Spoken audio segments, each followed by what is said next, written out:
Hello everyone, we're on the job sites again with Classic Urban Homes. I'm Michael Turner, and would like to talk to you guys a little bit today about how we do electrical panels and how we split up a house. So in this instance right here, we've got a house that's almost 7,000 square feet.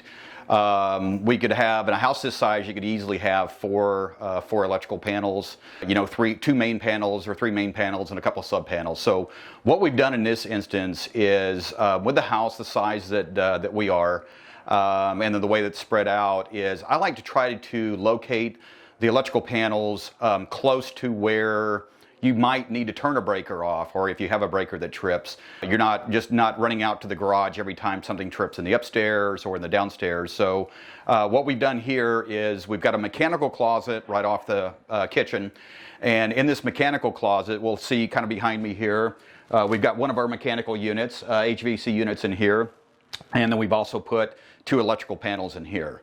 And the way this is set up, one of these panels will serve as a backup generator.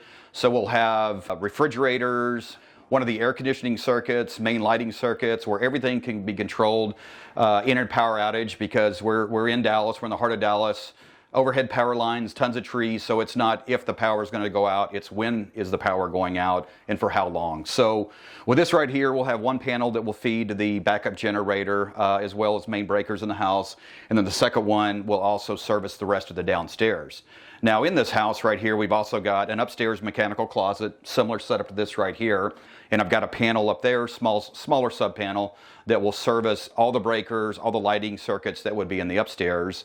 And then off the back of the house where the garage is, I've got a separate electrical panel out there that will service, you know, air compressors, garage lighting, you know, anything that we've got out there, the outdoor lighting will all be serviced from there. So you've got kind of these main points on where you go to find your electrical, as opposed to kind of the standard way or the old way of doing things, or just loading up a couple of panels in the garage and then having to run up and down the stairs trying to figure out if you flip the right breaker and got things turned on. So just a little bit of how we like to do it around here at Classic Urban Homes. Thank you.